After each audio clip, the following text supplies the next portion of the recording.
This is the IUX Education Podcast, your shortcut to smarter trading and investing. Where complex markets become simple. Let's dive in. Welcome to Trader's Journey, brought to you by IUX Education. This is where we explore the lives, mindsets, and methods of the world's greatest traders. Today, we'll uncover how Jim Simons, a brilliant mathematician, transformed trading with math into the most successful hedge fund strategy ever. Let's dive in. Yeah, Jim Simons. It's a name that really stands out, doesn't it?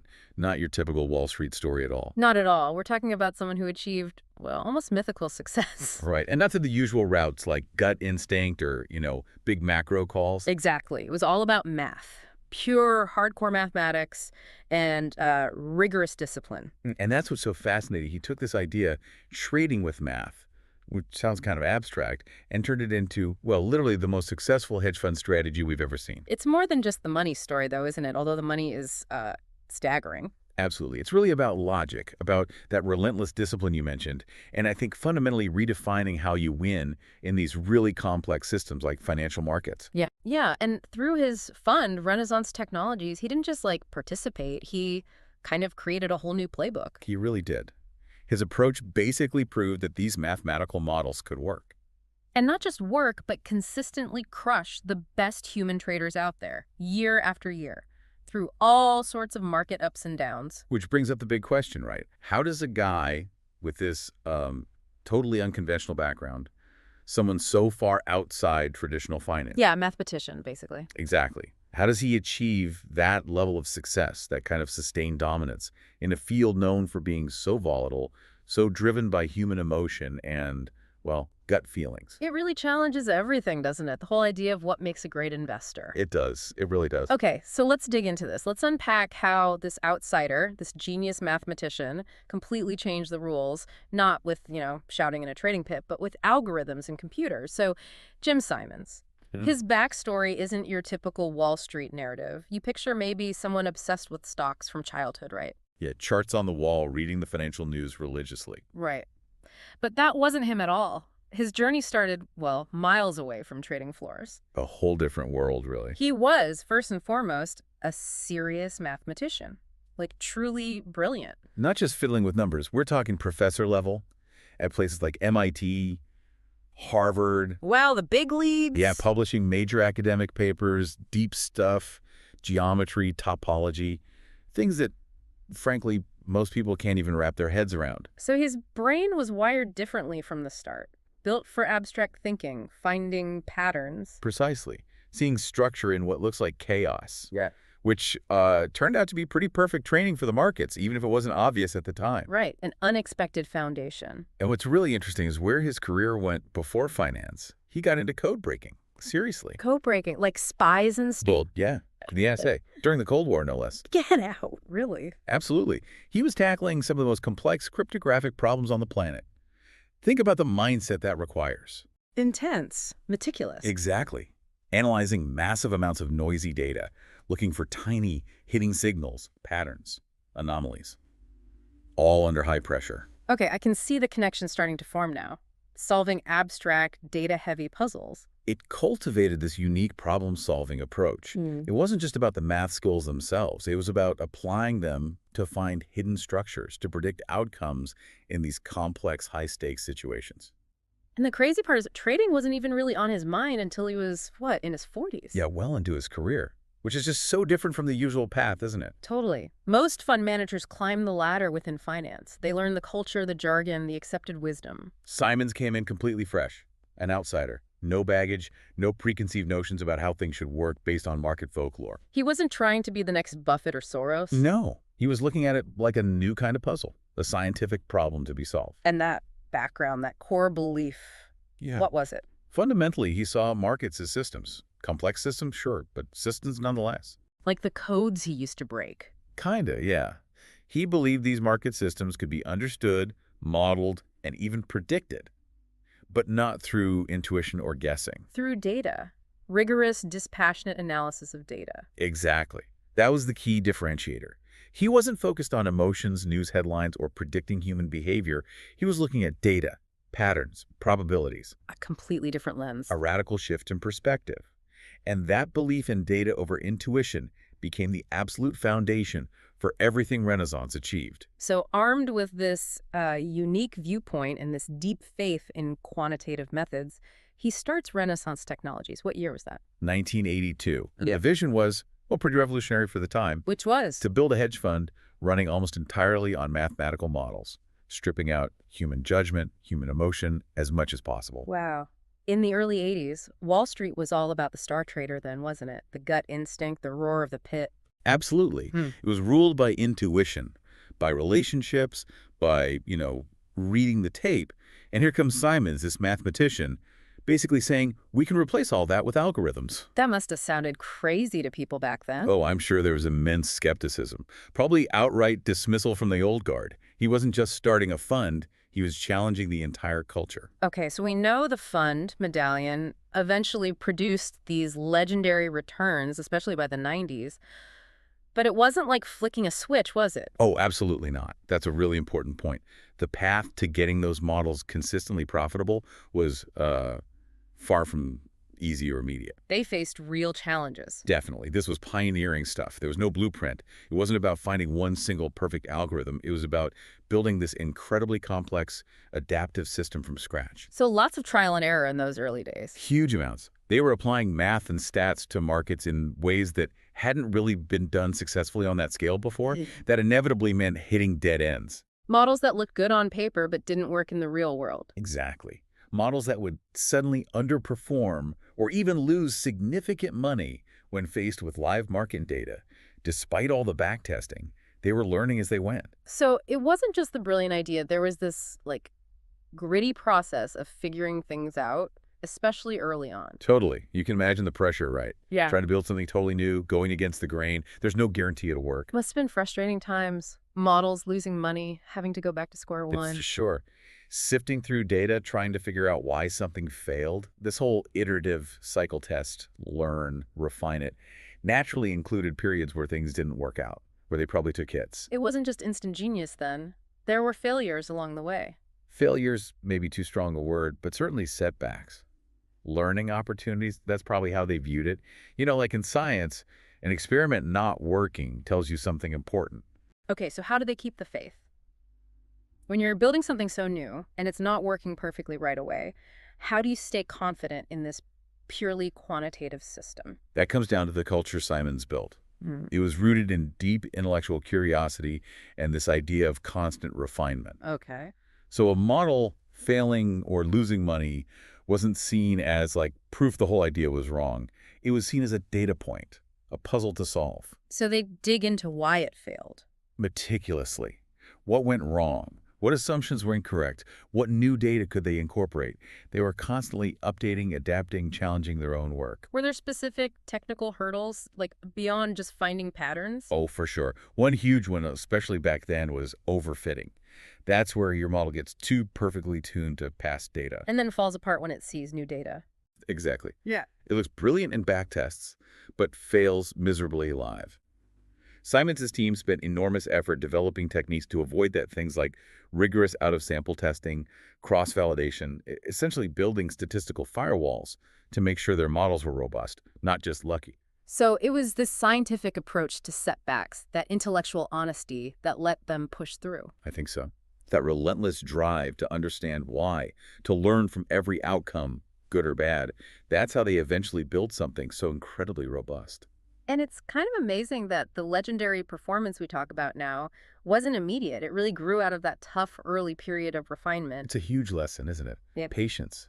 Believing in the process. Even the most revolutionary ideas need time, need refinement, sometimes need you to learn from painful mistakes. Yeah, it wasn't just flipping a switch. It was hard, iterative work. Building that foundation, learning from every stumble until they had this almost unstoppable system. A testament to that relentless scientific method applied in a place nobody thought it belonged. Okay, so drilling down into the core of it all, Simons had this mantra, right?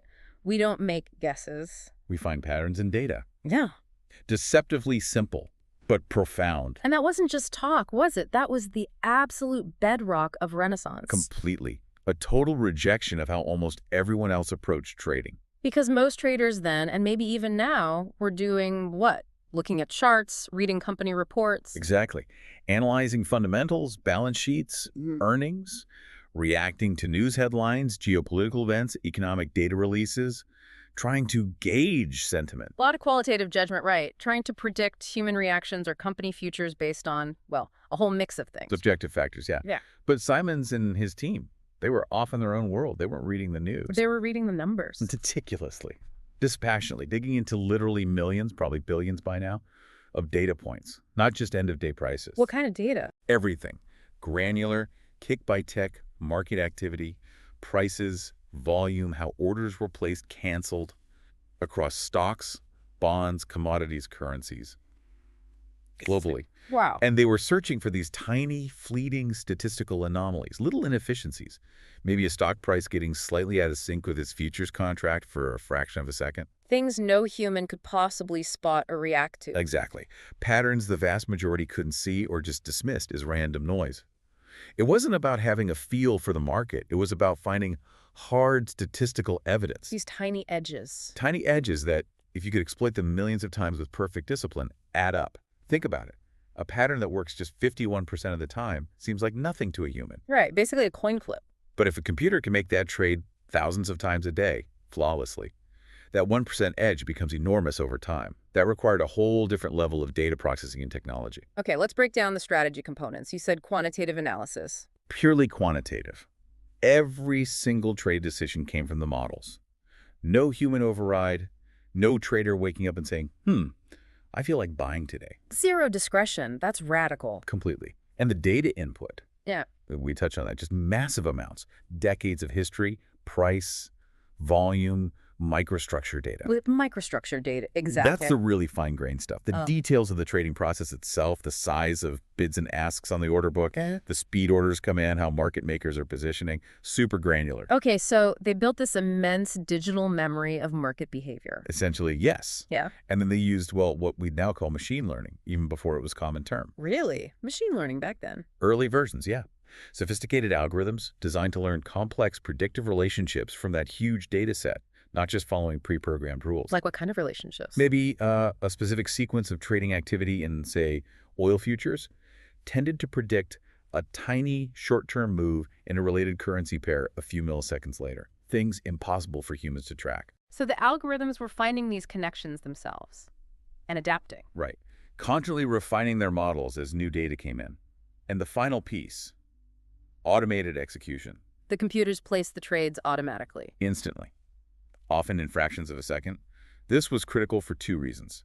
First, it removed all human emotion. Fear, greed, hesitation. The system just did what the model said. No second guessing. None. And second, the speed allowed them to capture those incredibly fleeting opportunities, those millisecond-long mispricings, before they vanished. Okay, putting it all together, this leads to maybe the most fascinating part. Who Simons hired. Yeah, this was revolutionary, too. He didn't hire finance MBAs or Wall Street veterans. Who did he hire? Mathematicians, physicists, statisticians, computer scientists, even linguists. People with PhDs in things like signal processing or astrophysics. People trained to solve complex problems using scientific methods. Exactly. Experts in pattern recognition, data analysis, abstract thinking. Crucially, most had little or no prior finance experience. He wanted minds untainted by Wall Street's conventional wisdom. Precisely. People who would look at market data like a physics problem or a code to be broken, not a story driven by fear and greed. He basically asked, can markets be understood best through pure, unbiased data analysis? And he bet heavily that the answer was yes. He bet the entire firm on it, gave these brilliant scientists the best tools, tons of data, and the freedom to explore. And, well, the results speak for themselves. Okay, let's talk about those results, because they weren't just good, they were, well, frankly, unbelievable. Astonishing is probably the right word. Paradigm shifting, even. The Medallion Fund's performance created this legend that still echoes today. So the numbers, what are we talking about? For decades, the flagship Medallion Fund averaged, get this, over 66% per year before fees. 66% average annually. Yeah, and their fees were notoriously high, like 5% management and maybe 44% performance fee. Steep. Very. But even after those hefty fees, the net return averaged around 39% per year. 39% net for decades. Unprecedented. Nothing else in the history of finance comes close. Most top hedge funds dream of maybe high teens, 20% if they're lucky, nearly 40% year in, year out through crashes and booms. It's just off the charts. It's hard to even contextualize that. Let's try. Put $1,000 in the S&P 500 back in, say, 1988. Okay, good benchmark. Broad market index. Invest $1,000 in 88. By 2020, with dividends reinvested, you'd have roughly $20,000. Solid return. Decent growth over 30-plus years. Absolutely. Proof that long-term market investing works. Most people would be very happy with that. Right. Now, that same $1,000 in Medallion over the same period, assuming you could even get in, which you couldn't. Right. Famously closed to outsiders. Only for Simons and employees, pretty much. That same $1,000 would have become? Over $20 million. Wait, say that again? $20,000 in the S&P. Over $20,000 in Medallion. That's not just beating the market. That's a different universe. It's a categorical obliteration of benchmarks. The difference is so vast, it just highlights this unique, almost unbelievable edge they found and exploited. It redraws the map of what's possible. So Jim Simons didn't just outperform. He absolutely annihilated the market. Consistently, systematically, and mostly in secret, which just adds to the mystique, right? Yeah, the secrecy is a big part of it, protecting their methods. Exactly. They achieved this without letting outside money potentially dilute their strategies or reveal their edge. It's a financial marvel, really. A testament to applying pure science and computing power. Okay, so beyond the mind-bending numbers, what was the secret sauce? Why did Simons pull this off when so many others, even smart people with resources, failed or just had temporary success? It wasn't just one thing, I think. It was a combination of core principles executed with just relentless, almost inhuman discipline. What are some of those pillars? First, and maybe most crucial, he trusted data over any opinion. Completely ignored the noise. No CNBC, no analyst reports, no gut feelings. Zero. The only guide was empirical evidence. Statistical confidence. Think about a big news event hitting the market. Everyone panics or gets greedy based on headlines. Emotional reactions. Simons' systems might see that as a predictable short-term disruption, a temporary mispricing to be exploited statistically, while everyone else is reacting emotionally. It's about seeing the patterns in the reaction, not the news itself. Okay, data over opinions. What else? Removing emotion entirely from execution. We touched on this, but it's huge. Fear, greed, ego, they destroy traders. Holding losers too long, selling winners too soon, chasing hot stocks. All of it. By automating execution based purely on the model's probability calculations, they bypassed all those human pitfalls. The system executed flawlessly, unemotionally, every single time. Critical. Third, that culture of curiosity and constant refinement we talked about. They were never satisfied, never static. Because the market changes, right? Edges disappear. Exactly. So they had this environment where brilliant scientists were constantly updating models, finding new data sources, challenging assumptions, always hunting for new patterns, optimizing existing ones, and crucially, detecting when an old edge was fading. Like a permanent R&D lab? Pretty much. Constantly evolving to stay ahead. Fourth, he understood his edge and stayed laser-focused on it. Meaning? He didn't try to be Warren Buffett. He didn't dabble in areas where his quantitative models didn't show a clear, statistically proven advantage. He defined his niche, largely short-term, high-frequency statistical arbitrage, and stuck to it ruthlessly. Didn't chase trends outside his system? Nope. Deep understanding of their unique strength and the discipline to stay within it. And finally, patience. The patience to let the math work. This wasn't about hitting home runs. Not at all. It was about making thousands, millions of trades, each with a tiny statistical edge, maybe just 50.1% chance of winning. But over millions of trades. That tiny edge compounds into massive returns. It required immense faith in the statistics playing out over the long run, over huge numbers of trades, even during short-term losing streaks. Understanding that the edge emerges from volume and consistency. Okay, let's unpack this. It really does sound like a total shift in thinking. It's about giving up that feeling of control, the master trader idea. And trusting the system, trusting the data, the math, the process. It makes you wonder where else in our own lives or work we rely on gut feelings when a systematic, data-driven approach might be way better. That's a powerful takeaway right there. So Simons didn't just get rich, he fundamentally altered the landscape of trading. His legacy is huge. Absolutely. As significant as any of the other investing legends, maybe more so because he forged such a radically different path. Yeah, comparing him to others is fascinating. Like Buffett, deep value dives, holding forever, Soros, big macro plays, reading global currents. Simons was in a different dimension. He wasn't reading company reports or predicting elections. He was reading code. He relied on algorithms, not human psychology. Wasn't following price action for sentiment? He was following probability, statistical relationships hidden deep in the noise. He didn't react to news. He anticipated tiny, fleeting market micro-movements statistically. Predicting patterns, not events. Exactly. A relentless scientific search for predictive power through statistical afferents, not foresight. He really wasn't trying to be that traditional market wizard with a magic touch. No, he was the scientist in the lab, testing, optimizing, executing with discipline. His trading floor was more like a supercomputing center filled with PhDs. That scientific mindset applied to finance. That's the core legacy, isn't it? Showing that even chaotic, human-driven fields can potentially be understood and optimized with data and computation. Spot on. So what does this mean for you listening? His story offers some powerful universal lessons, way beyond just finance. Like what? First, build a system, not just make predictions.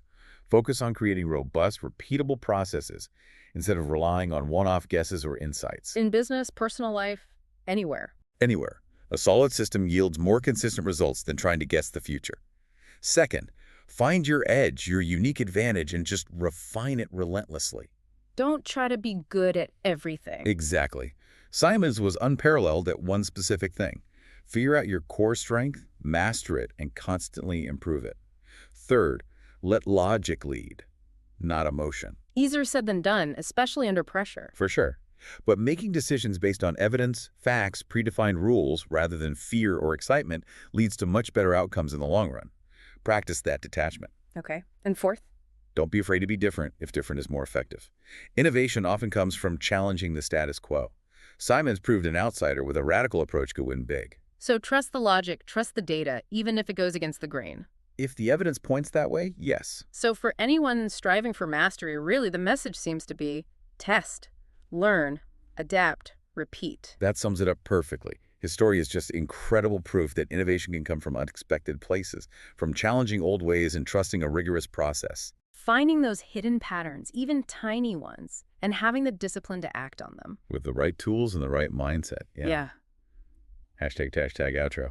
Jim Simons. It's an amazing story, isn't it? Just a testament to that disciplined mind, that unconventional path, turning complex math into unbelievable financial success. Yeah, converting raw data into really profound confidence in systems, in discipline, in that long-term scientific approach. It really shows how breakthroughs can come from looking at old problems with completely new eyes. Absolutely. And if this deep dive into Simons' trading with math gave you something useful, maybe an idea, a different perspective, or just spark some curiosity, then please share it. Share it with someone you think might benefit from hearing it. Because these principles, data-driven decisions, systematic thinking, finding your edge, they apply everywhere, not just trading. Definitely. We hope this chat really highlighted that potential when you merge rigorous science with real-world problems, moving from guesswork to calculated probabilities. So before we go, maybe one final thought for you to chew on. Okay, leave us with something provocative. Think about your own field, your own work, maybe even your own habits. What traditional belief, what standard method could be totally revolutionized by applying a truly data-driven systematic approach, like Simons did for trading? What hidden patterns are waiting in your data? What system could you build that removes emotion and relies on logic and evidence to get consistently better results? That's a great question to ponder. Thank you for joining us on the deep dive. Tomorrow might be too late. Subscribe, share this episode right now. Thanks, everyone. Until next time, stay curious, stay disciplined, and keep learning. And this is the IUX Education Podcast, where trading confidence begins. That's a wrap for today. This episode was brought to you by IUX Trading Platform, your trusted partner for smarter investing.